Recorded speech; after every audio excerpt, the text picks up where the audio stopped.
इकाई 4 अर्थव्यवस्था अर्थशास्त्र। आज हम पढ़ने वाले हैं पालमपुर गांव की कहानी, the story of village Palampur.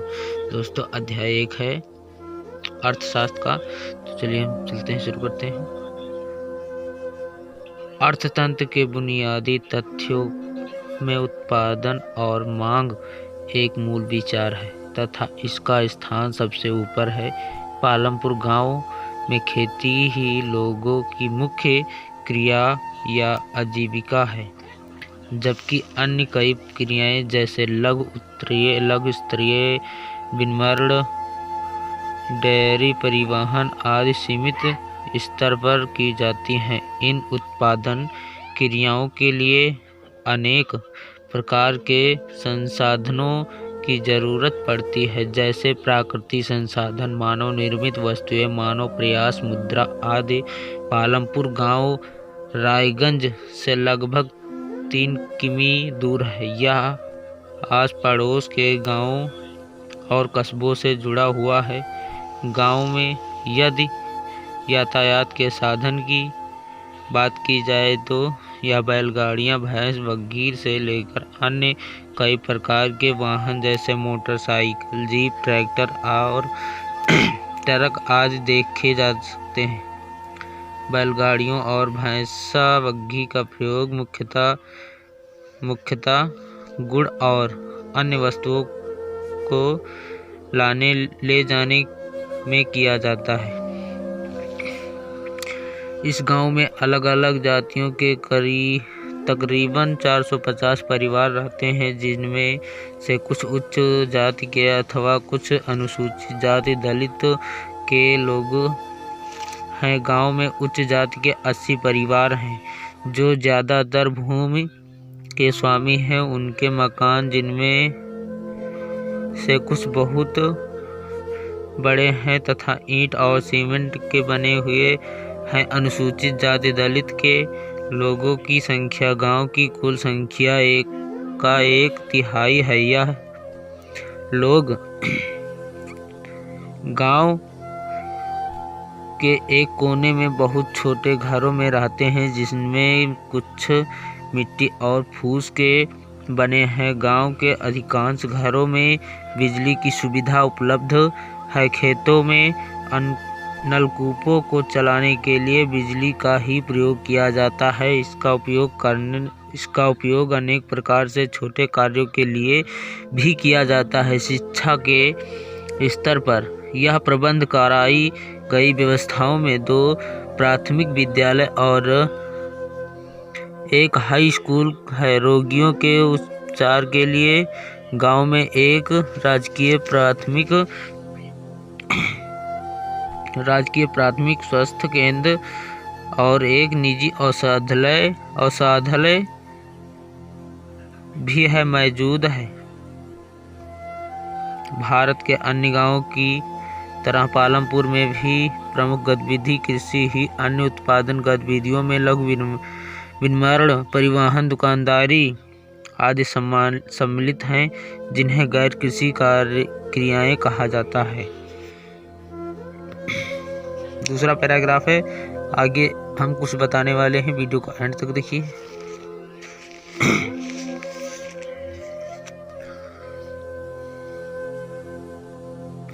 अब हम पढ़ने वाले हैं उत्पादन का संगठन। अर्थशास्त्र में उत्पादन औद्योगिक प्रतिष्ठानों द्वारा वस्तुओं, सामानों या सेवाओं को निर्मित करने की प्रक्रिया को कहते हैं। उत्पादन का उद्देश्य ऐसी वस्तुएं बनाना है जिनकी मनुष्य को बेहतर जीवन यापन के लिए आवश्यकता होती है। वस्तुओं और सेवाओं का उत्पादन भूमि, पूंजी, श्रम और मानव पूंजी को संयोजित करके किया जाता है, इसलिए ये उत्पादन के कारक कहलाते हैं। भूमि, इसके अंतर्गत भूमि के अन्य प्राकृतिक संसाधन जैसे जल, वन, खनिज आदि होते हैं। श्रम को उत्पादन का दूसरा महत्वपूर्ण कारक माना गया है। प्रत्येक श्रमिक उत्पादन के लिए जरूरी श्रम उपलब्ध कराता है। इसमें मानसिक तथा शारीरिक दोनों तरह के श्रम सम्मिलित होते हैं। भौतिक पूंजी क्या होती है इसके बारे में हम बताने वाले हैं, तो चलिए शुरू करते हैं।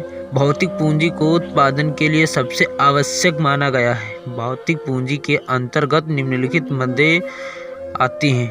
कच्चा माल और नकद मुद्रा।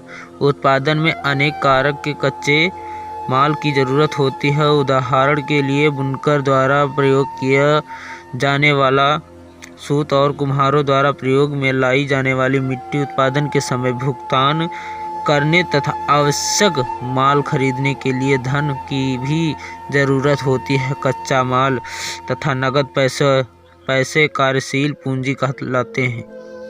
औजारों, मशीनों तथा भवनों से भिन्न ये वस्तुएं उत्पादन क्रिया के दौरान खत्म हो जाती हैं। औजार, मशीन, भवन।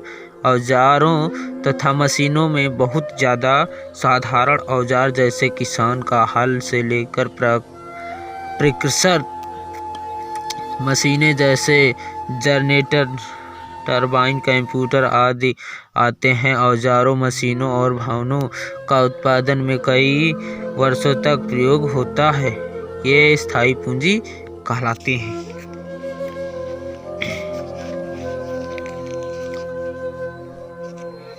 नीचे है कुछ चित्र बना है। इस कुछ चित्र को आप अगर किताब है तो आप देख सकते हैं।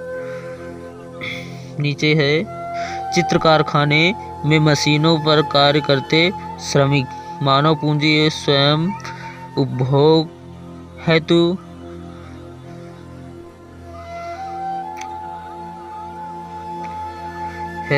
या बाजार में बिक्री हेतु उत्पादन करने के लिए भूमि, श्रम और भौतिक पूंजी को एक साथ करने योग्य बनाने के लिए जिस ज्ञान और उद्यम की जरूरत पड़ती है उसे ही मानव पूंजी कहा जाता है। यानी आप समझ गए कि मानव पूंजी किसे कहा जाता है। फिर से मैं दोबारा रिटर्न कर देता हूँ। यानी मानव पूंजी किसे कहते हैं। आपसे एक प्रश्न कोई पूछ सकता, कोई या टीचर कोई पूछ सकते हैं ना। मानव पूंजी जैसे किसे कहा जाता है तो स्वयं उपभोग हेतु या बाजार में बिक्री हेतु उत्पादन करने के लिए भूमि, श्रम और भौतिक पूंजी को एक साथ करने योग्य बनाने के लिए जिस ज्ञान और उद्यम को जरूरत पड़ती है उसे ही मानव पूंजी कहते हैं। पालमपुर में खेती। पालमपुर गांव के लोगों का मुख्य पेशा खेती है। यह काम करने वाले लोगों में 75% लोग अपनी जीविका के लिए खेती पर निर्भर हैं। ये किसान अथवा कृषि श्रमिक हो सकते हैं।